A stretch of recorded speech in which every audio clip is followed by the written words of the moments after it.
MPSC गट क भरतीच्या ऑनलाईन अर्जात पीएसआयचा पर्याय नसल्याने यवतमाळच्या अनुसूचित क्षेत्रातील विद्यार्थ्यांचे नुकसान होत असल्याचा आरोप विद्यार्थ्यांनी केलाय. चंद्रपूरला जागा निघाल्या मग यवतमाळला का नाही असा सवाल विद्यार्थ्यांनी केला. आदिवासी विकास मंत्री अशोक उईके याकडे दुर्लक्ष करीत असल्याचा आरोपही विद्यार्थ्यांनी यावेळी केला. 10 ऑगस्ट अंतिम तारीख असल्याने मुदत वाढवावी अन्यथा रस्त्यावर उतरून आंदोलन करू असा इशारा विद्यार्थ्यांनी दिलाय. आज यवतमाळ हा जिल्हा बहुल आदिवासीचा जिल्हा म्हणून ओळखल्या जातात. तरी पण मला शोकांतिका अशी वाटते का आज आम्ही जिल्हा कार्यालयामध्ये संपूर्ण यवतमाळ जिल्ह्यातील विद्यार्थी निवेदन देण्यासाठी आलेलो आहोत. याचं कारण हे आहे की आज यवतमाळ जिल्ह्यामध्ये महाराष्ट्र राज्यामध्ये एकूण 13 जिल्हे आहे पेसाचे. त्यापैकी 13 जिल्ह्यापैकी चंद्रपूर जिल्हा एक पेसामध्ये टाकण्यात आलेला आहे. त्याचं एकमेव कारण हे आहे की तिचा जो पालकमंत्री आहे तो आदिवासी विकास मंत्री आहे.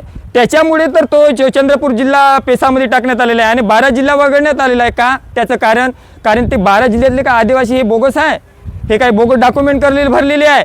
आजचा हा प्रत्येक आदिवासी विद्यार्थी तळागाळातून डोंगरतळ्यातून जिल्ह्याच्या ठिकाणी शिकण्यात आलेला आहे. तर यवतमाळ जिल्ह्यामध्ये आज बिन 0 जागा आहे. फार मोठी शोकांतिका आहे. इच्छा आदिवासी मंत्र्यांना लाज वाटायला पाहिजे आणि त्यातल्या त्यात हे महाराष्ट्रातली 12,500 विशेष पदभरती सुद्धा झाली पाहिजे जेणेकरून आदिवासी विद्यार्थी हा बेरोजगार नसला पाहिजे.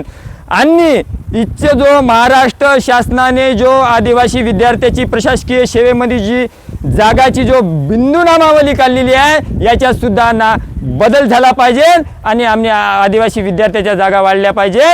आणि महाराष्ट्रामध्ये जर पेसाच्या 12 जिल्ह्यामध्ये जर 0 पैकी जर जागा वाढवण्यात नाही आल्या तर महाराष्ट्रातले संपूर्ण आदिवासी विद्यार्थी रस्त्यावर उतरेल. वेळ पडली तर मंत्रालयात सुद्धा समोर जाऊन आंदोलनाला बसेल आणि हरामखोरांना जर जागृत जर नाही आली तर वेळ पडली तर त्या हरामखोर आदिवासी मंत्र्यांना आम्ही राजीनामा सुद्धा देण्यासाठी मजबूर करू.